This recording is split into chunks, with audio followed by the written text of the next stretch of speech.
स्वागत है आपका आज की क्लास में बेसिक टैली कोर्स का लेवल 3 जिसमें हम जीएसटी बेसिक समझते हैं। उस कड़ी में आज का टॉपिक हमारा रहने वाला है जीएसटी की रजिस्ट्रेशन प्रोसेस। जीएसटी में रजिस्ट्रेशन काफी सिंप्लीफाई कर दिया गया है। आप अपने घर बैठे ऑनलाइन जीएसटी पोर्टल के ऊपर जाके अपनी रजिस्ट्रेशन करा सकते हैं। रजिस्ट्रेशन काफी इजी हो गया है। आप अपनी कन्वीनियंस के हिसाब से घर बैठे ये काम किसी भी समय कर सकते हैं। अब उस रजिस्ट्रेशन कराने के लिए कुछ क्राइटेरियाज हैं कि किसे कराना चाहिए और किसे नहीं कराना चाहिए। तो आइए आज की क्लास में हम समझते हैं कि जीएसटी में रजिस्ट्रेशन कराने के लिए क्या प्रक्रिया बनाई गई है। थ्रेशहोल्ड लिमिट है कि अगर आप इस लिमिट को टच कर जाएंगे, आपकी एनुअल एग्रीगेट टर्नओवर मतलब जीएसटी आने के बाद आपने देखा होगा कि जो जीएसटी नंबर्स हैं वो पैन कार्ड के साथ जुड़े हैं। और पैन कार्ड अगर किसी एक व्यक्ति का है तो वो व्यक्ति कितनी फर्म्स के अंदर, पहले लोग मल्टीपल प्रोप्राइटरशिप फर्म्स भी बना लेते थे, अभी आपकी सारी फर्म्स की टर्नओवर को जोड़ के फिर देखा जाएगा। तो एग्रीगेट टर्नओवर उस पैन की टर्नओवर है, ठीक है, ना कि आपकी सिर्फ उस फर्म की जो आप बता रहे हैं। उस पैन की अगर aggregate turnover special category states में 10 लाख रुपए या उससे ज्यादा है तो आपके लिए जीएसटी नंबर लेना अनिवार्य है। ये स्पेशल कैटेगरी स्टेट्स कौन से हैं, नीचे नाम पढ़िए आप। Arunachal Pradesh, Assam, Jammu and Kashmir, Manipur, Meghalaya, Mizoram, Nagaland, Sikkim, Tripura, Himachal Pradesh and Uttarakhand. अगर आप इन सभी स्टेट्स के ऊपर थोड़ी नजर डालें तो पता लगेगा ये सब पहाड़ी इलाके। इन सभी को स्पेशल कैटेगरी स्टेट्स कहा जाता है, इनको स्पेशल दर्जा प्राप्त, ठीक है।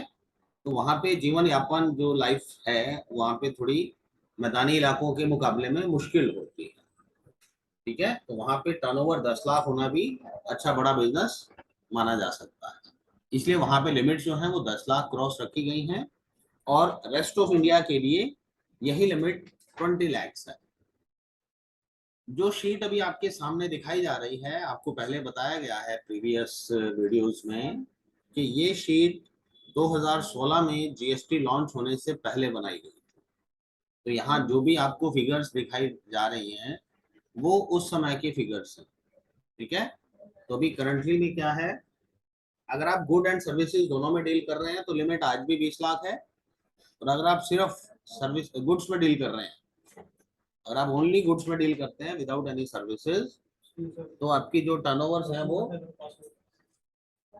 आपकी टर्नओवर जो है वो 40 लाख तक की आपको अलाउड है। उस तक आप बिना रजिस्ट्रेशन भी काम कर सकते हैं, ठीक है। तो इसका मतलब ये हुआ कि अगर हमारी टर्नओवर, मैं रेस्ट ऑफ इंडिया की बात कर रहा हूँ, अगर हमारी टर्नओवर 20 लाख रुपए सालाना से कम है तो हम बिना जीएसटी नंबर के भी काम कर सकते हैं। बट उससे नीचे वाले यदि अपनी मर्जी से जीएसटी नंबर लेना चाहें तो वो मनाही नहीं है उसके ऊपर, वो आप जीएसटी नंबर ले सकते हैं, ठीक है। 20 लाख क्रॉस करने के बाद वो आपके लिए कंपलसरी हो जाएगा कि आपको जीएसटी नंबर लेना अनिवार्य है, उसको टाला नहीं जा सकता। वो फिर पेनल्टी का प्रावधान है। छोटे व्यापारी पे चॉइस है उसकी, ले या ना ले, और अगर उससे ऊपर जाता है तो लेना जरूरी हो जाएगा। ये जो टर्नओवर लिमिट्स हैं ये रजिस्ट्रेशन के लिए जरूरी है और ये रेगुलर डीलरशिप के लिए जरूरी है। जीएसटी में दो टाइप के रजिस्ट्रेशन है, regular and composition. Regular dealer, इस आंकड़ों पे उसको नापा जाएगा 20 लाख के साथ कि 20 लाख से ऊपर होते ही उसके लिए कंपल्सरी हो गया रजिस्ट्रेशन कराना। और दूसरी तरफ है हमारे पास कंपोजिशन। कंपोजिशन में क्या है? कंपोजिशन में इनिशियली प्रपोज था 50 लाख, कि अगर आपकी टर्नओवर 50 लाख से ज्यादा नहीं है, मतलब 20 से ऊपर और 50 से कम, तो आप कंपोजिशन ले सकते हैं। अब इस स्कीम के कुछ बेनिफिट्स हैं, वो भी हम नीचे डिस्कस करेंगे। ठीक है, ये लिमिट पहले 50 लाख पे थी, इसको बढ़ा के 75 लाख किया गया और अभी 1.5 करोड़ पे है। अगर आपकी टर्नओवर 1.5 करोड़ से कम है, 20 लाख से ज्यादा है, तो आप कंपोजिशन में भी रह सकते हैं। तो क्या है कंपोजिशन, आइए हम आगे देखने की कोशिश करते हैं और समझते हैं कि क्या है ये।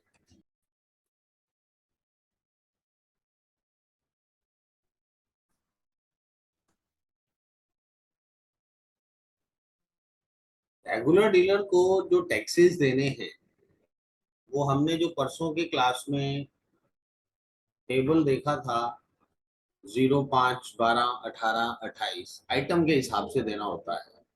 जबकि कंपोजिशन को जो टैक्स पे करना है, वो उसका नेचर ऑफ बिजनेस के हिसाब से देना है उसको। अगर वो ट्रेडिंग एनवायरनमेंट में है तो उसको 1% टैक्स देना है। किस चीज का? अपनी टर्नओवर का। वो आइटम चाहे कोई भी बेच रहा हो, उसके द्वारा बेची जाने वाली आइटम 5% की है, 12% की है, 18% की है या 28% की है, इससे कोई फर्क नहीं पड़ता। उसको अपनी टर्नओवर का 1% देना है, उसमें से आधा सीजीएसटी आधा एसजीएसटी। ठीक है, सर्विस प्रोवाइडर है अगर वो, तो 2.5% सीएचएस 2.5% एसजीएसटी देगा, वो 5% जीएसटी देना है उसको। और अगर वो मैन्युफैक्चरर है तो उसको 2% टैक्स देना है अपने टर्नओवर्स का। ठीक है, तो ये टर्नओवर बेस्ड टैक्स देना है। टर्नओवर कैलकुलेट करना इजी होगा, आपको टोटल सेल ही तो देखना है आपका। रेगुलर डीलर के लिए उसको उन आइटम्स का ध्यान रखना पड़ेगा, कौन सी आइटम कितने पीस खरीदी, कितने परसेंट की थी। ठीक है, तो उसको समरी बनाने में थोड़ा जोर आएगा, और इसके लिए इजी सिस्टम बनाया गया है कि सिर्फ अपनी टोटल सेल देखो और बनाना। अब यहाँ देखिए, ये कह रहा है कि अगर आप कंपोजिशन सर्विस प्रोवाइडर हैं तो आप सिर्फ रेस्टोरेंट का ही काम कर सकते हैं। ठीक है, अदर सर्विसेज के ऊपर कंपोजिशन लेवी अलाउड नहीं रखी गई थी। इंटरस्टेट मूवमेंट नहीं कर पाएंगे आप, ये नॉट एलिजिबल है। आप अपने राज्य में माल बेचेंगे, अपने राज्य से बाहर माल नहीं बेचेंगे अगर आप कंपोजिशन बनना चाहते हैं। तो इसका मतलब ये उन्हीं व्यापारियों के काम आएगा जो बेसिकली रिटेल काउंटर चलाते हैं, जिनका डिस्ट्रीब्यूशन का काम है, जो बाहर माल भेजते हैं, वहां ये सुटेबल नहीं है। तो विद इन स्टेट काम करना है इसको। और वो लोग जो ई कॉमर्स के थ्रू काम करते हैं, वो कंपोजिशन लेवी में नहीं आ सकते, उनको रेगुलर ही लेना पड़ेगा। ठीक है, ऑनलाइन ई कॉमर्स प्लेटफॉर्म के थ्रू अगर आप अपने माल बेचते हैं, आप फ्लिपकार्ट, अमेजोन, स्नैपडील, मंत्रा, मीशो, किसी के साथ भी काम कर रहे हैं, तो आपको जीएसटी में रजिस्ट्रेशन जो लेना है वो एज ए रेगुलर डीलर लेना है, वो आप कंपोजिशन लेवी वाला नहीं ले पाएंगे। ठीक है, अब देखिए कि क्या क्या काम इनको करने होंगे। ये बिल ऑफ सप्लाई इशू करेंगे। बिल ऑफ सप्लाई क्या होता है? दो टाइप के इनवॉइस होते हैं, टैक्स इनवॉइस और एक बिल ऑफ सप्लाई।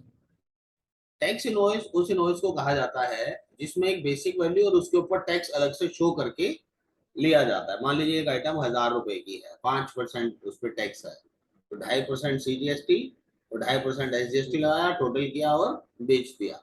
बिल के ऊपर हम डिस्प्ले करते हैं कि हमारा टैक्स कितना है, कितने परसेंट है और क्या अमाउंट है। Bill of supply, bill of supply के अंदर आप टैक्स अलग से शो नहीं कर सकते।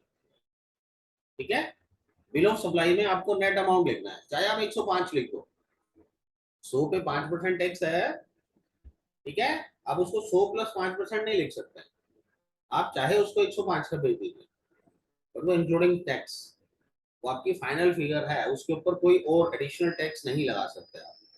राइट, इसको बिल ऑफ सप्लाई बोलते हैं। ऑनलाइन सामान मंगाते हैं सर, उसमें तो ऊपर टैक्स इनवॉइस भी लिखाता है और स्लैश करके बिल ऑफ सप्लाई दोनों लिखाते हैं। हैं, वो टिक करने के लिए छोड़ रखा होता है उन्होंने। दोनों चीजें अगर लिख देते हैं ना आप, अब एक ही बिल दोनों तो हो नहीं सकता। अब उसको बिल को नीचे आप देखिए, अगर उस बिल में टैक्स अलग अलग शो किया गया है तो वो टैक्स इनवॉइस है। और अगर उस पर टैक्स अलग से शो नहीं किया गया है तो बिल ऑफ सप्लाई, क्या होता है हमेशा? उसमें दोनों में से किसी एक पे टिक किया होगा, ठीक है, जैसा टिक किया है उसी के अकॉर्डिंग ही नीचे उसका ट्रीटमेंट कर रखा होगा। बिल ऑफ सप्लाई उन केसेस में भी इशू किया जाता है जहां पे आपकी आइटमें एग्जम्प्टेड या निल रेटेड होती है। तो आपकी आइटम निल रेटेड होगी, उस पर कोई टैक्स ही नहीं होगा, 0% टैक्स होगा, तो उसमें नीचे हम 0% टैक्स दिखाएं तो भी क्या फर्क पड़ेगा। तो इसलिए जब आप निल रेटेड आइटम्स को बिल करते हैं तो वो भी आपका बिल ऑफ सप्लाई इनवॉइस कराता है, और जब आप टैक्सेबल आइटम्स बिल करते हैं तो वो टैक्स इनवॉइस कराता है रेगुलर डीलर के लिए। और यहाँ पे आप कंपोजिशन लेवल स्टडी कर रहे हैं, कंपोजिशन के अंदर ये लोग टैक्स इनवॉइस इशू कर ही नहीं सकते, इनको इशू ही बिल ऑफ सप्लाई करना है, ठीक है। Registered person can not take input tax credit.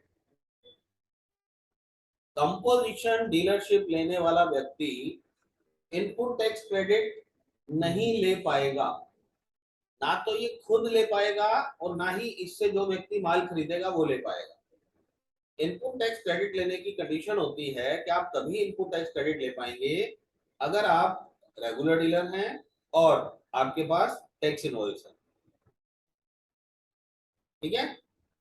अब कंपोजिशन डीलर वाला किसी रेगुलर डीलर से माल खरीद के आ गया, उसके पास टैक्स इनवॉइस है परचेज का, बट क्योंकि वो खुद कंपोजिशन है इसलिए वो इसको इनपुट टैक्स क्रेडिट नहीं मिलेगा। इनपुट टैक्स क्रेडिट केवल रेगुलर डीलर्स को मिलता है, ठीक है। He can make interstate inward supplies.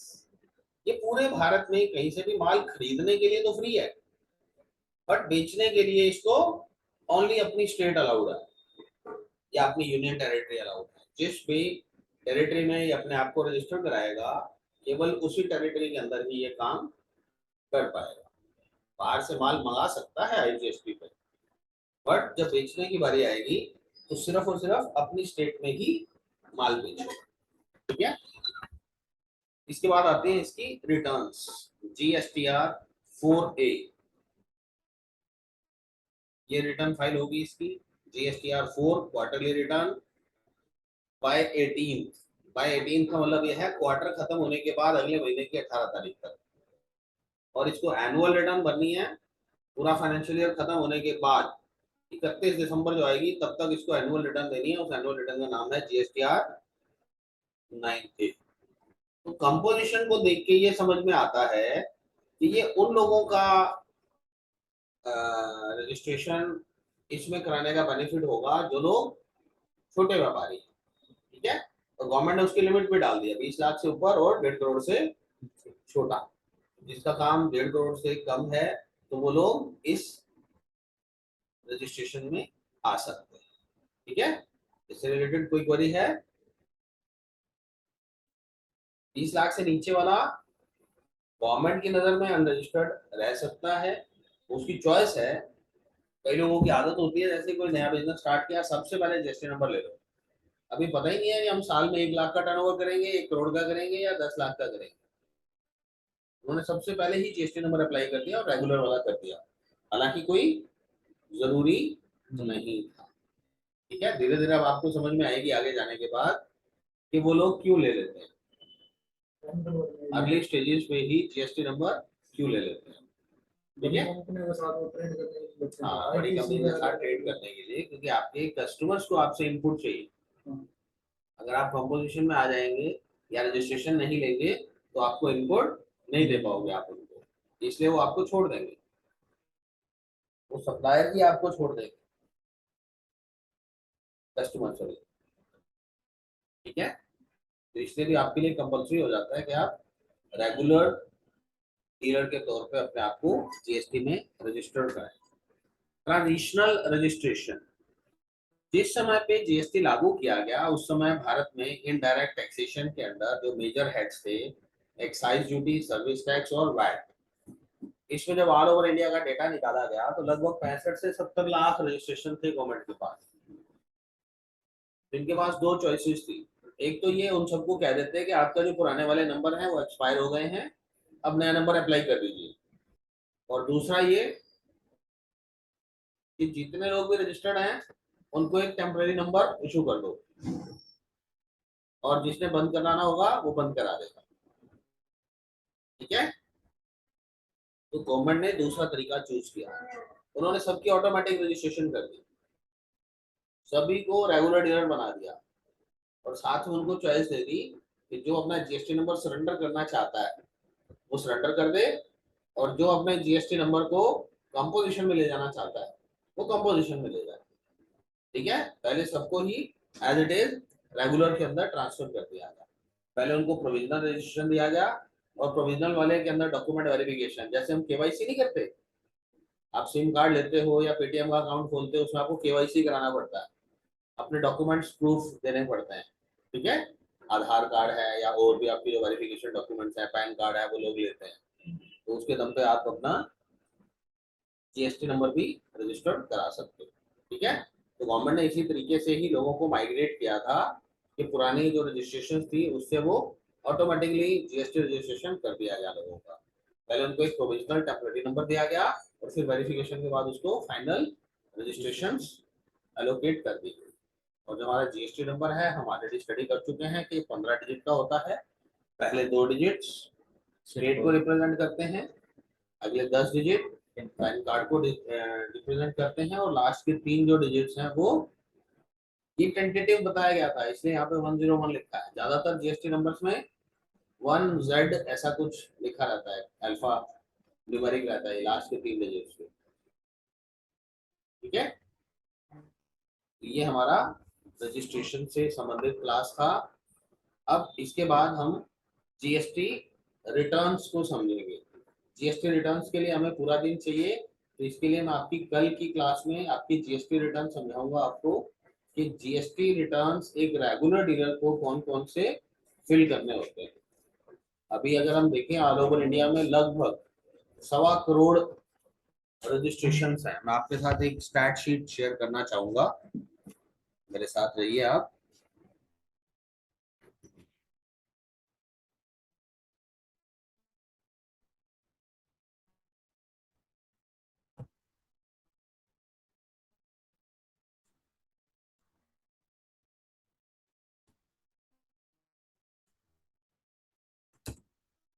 GST portal पे चलते हैं,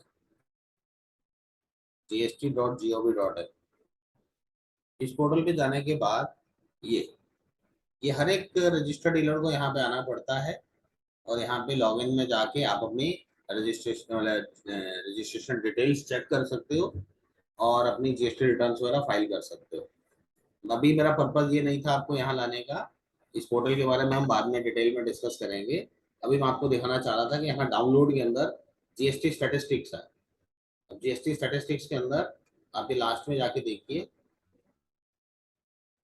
statistical report on 5 years of GST.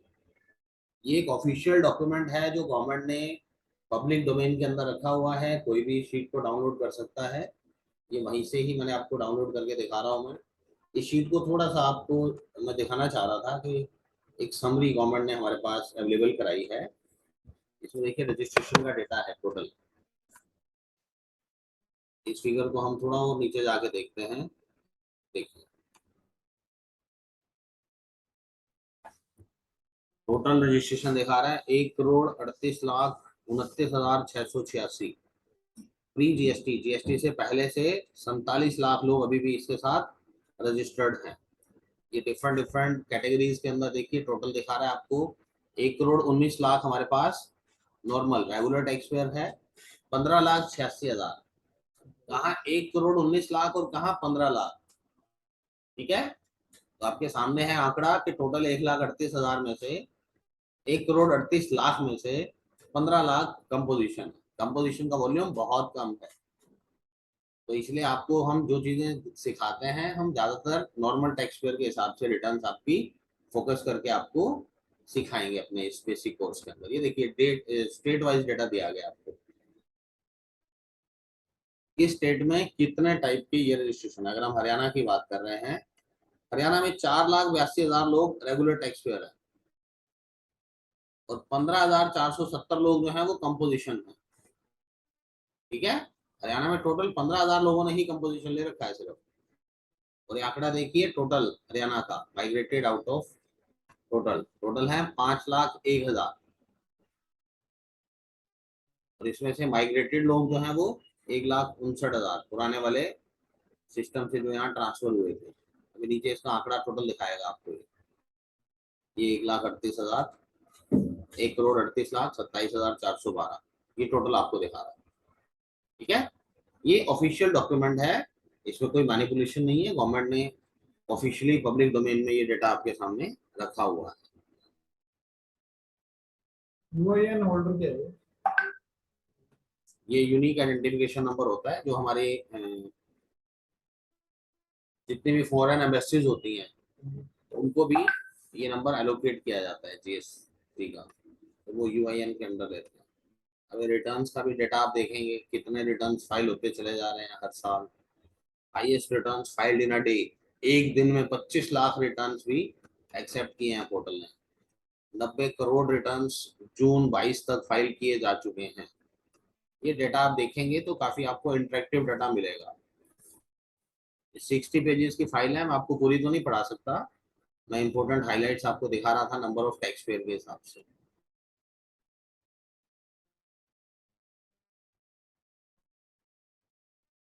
Number of invoices के हिसाब से चल रहा है, इनवॉइस काउंट।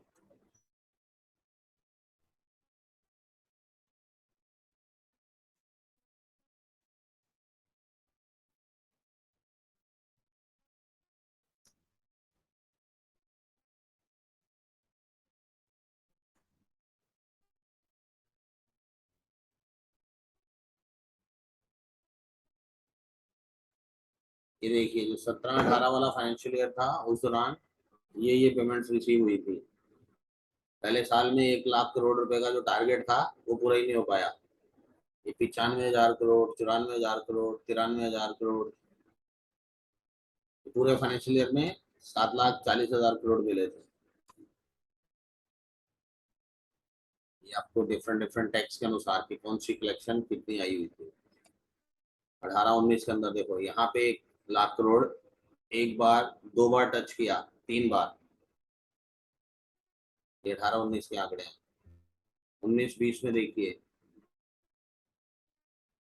1, 2, 3, 4, 5, 6, 7।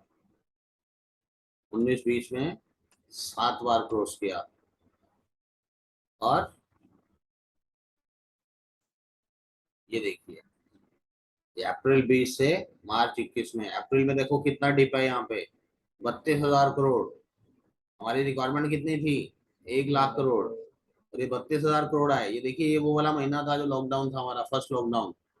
और उसके बाद अर्थव्यवस्था धीरे धीरे रिकवर होनी शुरू हुई, पहले 32 और फिर अगले महीने 62।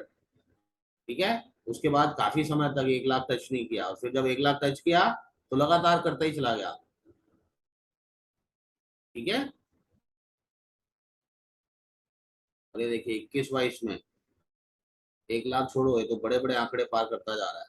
1,40,000, 42,000 करोड़ भी टच किया इसने। और 22-23 के अंदर, अब ये देखिए कॉन्स्टिट्यूशन के हिसाब से किस कॉन्स्टिट्यूशन से कितना परसेंटेज आ रहा है। सबसे ज्यादा हमें जो दे रही हैं वो पब्लिक लिमिटेड कंपनीज दे रही हैं टैक्स।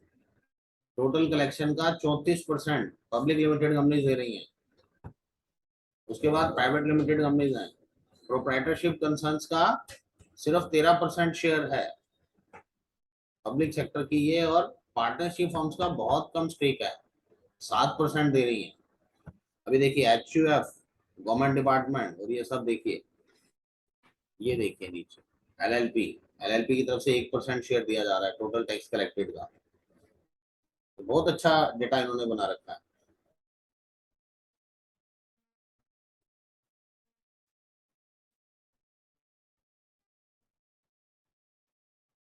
अब देखो, टोटल रजिस्ट्रेशन का पब्लिक लिमिटेड कंपनी 1% है अगर हम गिनती के हिसाब से देखें तो, और टैक्स का रेवेन्यू देखो 35% है। प्रोप्राइटरशिप देखो, तो जितनी भी कंपनीज आपके पास रजिस्टर्ड हैं उसमें से 80% प्रोप्राइटरशिप है, 80% फर्म्स प्रोप्राइटरशिप है। और टैक्स का शेयर क्या कितना दे रहे हैं? ये 13% टैक्स दे रहे हैं। ये आंकड़ा बहुत इंटरेस्टिंग है। प्राइवेट लिमिटेड कंपनियां टोटल 6% है हमारे देश में। टोटल जितने रजिस्टर्ड हैं उसमें से सिर्फ 6% कंपनियां ही प्राइवेट लिमिटेड के तौर पर रजिस्टर्ड है, बट उनसे टैक्स कलेक्शन कितना आता है? 28%। मतलब बिजनेस का साइज बहुत अच्छा है, काउंट जरूर कम है बट उनका स्केल बहुत अच्छा है। समझ रहे हैं आप? Very good. बड़ा इंटरेक्टिव, बड़ा ही मतलब एक्सप्लेनेटरी डाटा है ये, कंपोजिशन टैक्स पेयर्स के रिटर्न्स और उनके ट्रेंड्स।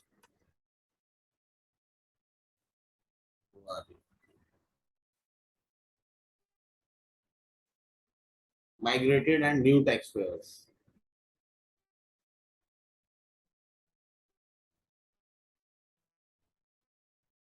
अप्रैल 19 के अंदर जो माइग्रेटेड थे उनका कितना टैक्स कलेक्शन आया, जो न्यू रजिस्ट्रेशन हुई थी उसका कितना टैक्स आया। तो बड़ी अच्छी एनालिसिस कर रखी है इन्होंने, जिससे चीजें समझने में बहुत हेल्प मिलती है।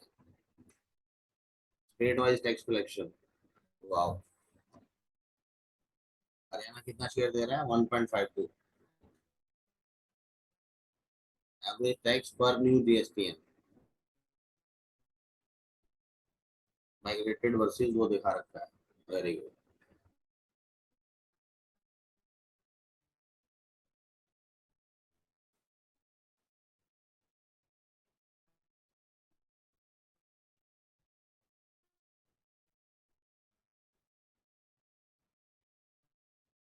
रिफंड्स, जीएसटी कितना रिफंड किया जा रहा है एक्सपोर्ट इंपोर्ट के ऊपर जो आप लेते हो। ऑनलाइन रिफंड कितना प्रोसेस किया गया है। ई वे बिल का काउंट देखिएगा, ई वे बिल काउंट का डेटा भी आपके लिए बड़ा बहुत अच्छा है। टोटल ई वे बिल 1 अप्रैल 21 से 31 मार्च 22, 77 करोड़ 38 लाख 77 हजार 511 ई वे बिल बनाए गए फाइनेंशियल ईयर 21-22 के अंदर। इसमें से इंटरेस्ट रेट कितने थे और इंटरेस्ट रेट कितने थे? Very good. और ये देखो एक ही क्वार्टर के अंदर 22 लाख पहुंच गया, अप्रैल से जून 22 में। Total number of E way bills generated 280 crore 5 lakh 92 हजार। एक दिन में हाईएस्ट ई वे बिल जो बनाए गए हैं वो 32 लाख 87 हजार बनाए गए हैं। 41 लाख 80 हजार लोग ई वे बिल सिस्टम पे रजिस्टर्ड हैं। 67,959 ट्रांसपोर्टर्स भी रजिस्टर्ड हैं। बहुत बढ़िया डाटा है ये। ई वे बिल जनरेट किस तरीके से हो रहा है? 62% लोग वेबसाइट से कर रहे हैं, 20% एक्सेल टूल से और 18% मोबाइल एसएमएस या एपीआई से। टैली से डायरेक्टली ई वे बिल जनरेट होता है, उसको एपीआई से जनरेशन बोलते हैं। एक्सेल टूल का सर ये। एक्सेल टूल भी दे रखा है इन्होंने ऑफलाइन जनरेशन के लिए, आप उसमें डेटा फिल कर दीजिए और फिर ई वे बिल पोर्टल पे जाके अपलोड कर दो, वो डाटा ई वे बिल जनरेट हो जाएंगे। मोड ऑफ ट्रांसपोर्ट, किस तरीके से माल भेजा जा रहा है हमारे देश में। 98% माल हमारा बाय रोड जाता है। रेल पे हमारा शेयर बहुत कम है, 0.6% ओनली।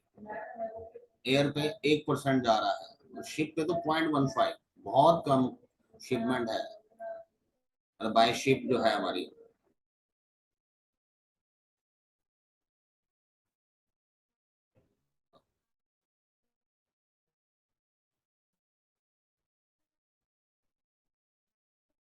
तीन और स्टार्ट किया गया था।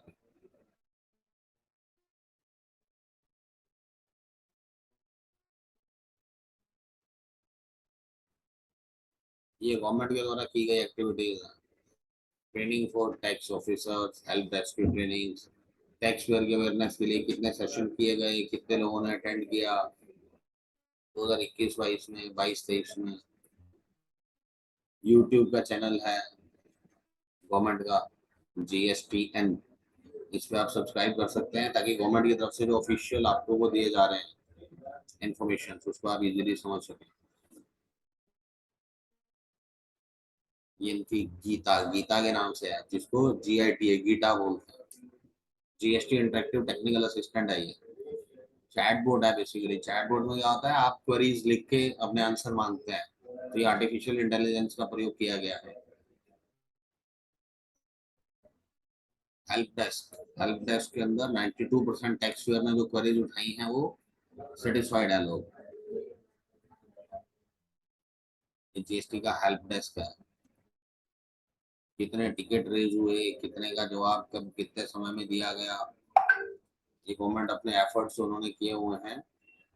ये देखिए जनवरी 19 के अंदर 2,62,753 कॉल्स रिसीव की गई थी, इतने ईमेल, इतने टिकट्स रिसीव हुए थे। ये सोशल मीडिया के स्टैटिस्टिक्स, ट्विटर, यूट्यूब, फेसबुक तीनों के ऊपर चल रहे हैं लोग, कितने फॉलोवर्स हैं वो बता रहा है आपको। फेसबुक को देख के लग रहा है कि फेसबुक की पॉपुलैरिटी कम है इनकी, ट्विटर यूट्यूब पे भी बहुत बड़ा सब्सक्राइबर बेस नहीं है। पूरे टाइम का तो कितने ऑफिसर्स जीएसटी बैक ऑफिस में काम करते हैं, किस स्टेट में कितने लोग काम कर रहे हैं, वो स्टेट वाइज डेटा भी अवेलेबल है आपके पास। ये ऑप्शन करना है। वेरी गुड, तो ये आप देखिएगा, इसको स्टडी कीजिएगा, ठीक है, काफी अच्छी नॉलेज मिलेगी आपको। ये चाहेंगे तो मैं शीट आपके व्हाट्सएप ग्रुप में भी शेयर कर दूंगा, ठीक है डियर। तो आज हम यही वाइंड अप करते हैं। आज हमने जीएसटी रजिस्ट्रेशन के ऊपर डिस्कस किया है, क्यों जरूरी है, कितने प्रकार का है, ठीक है, दोनों में क्या कुछ फैसिलिटीज अवेलेबल हैं, क्या कंपल्शन है, कुछ बेसिक पॉइंट्स हमने आज डिस्कस किए। इसमें हम कल कंटिन्यू करेंगे जीएसटी रिटर्न्स के ऊपर, जिसके अंदर हम नॉर्मल टैक्स पेयर या रेगुलर टैक्स पेयर का कौन कौन सा जीएसटी रिटर्न गवर्नमेंट के द्वारा प्रपोज था और अभी करंट सिनेरियो में क्या किया जा रहा है, ये हम डिस्कस करेंगे कल की क्लास में। तो आज का वीडियो हम यहीं एंड करते हैं। Thank you.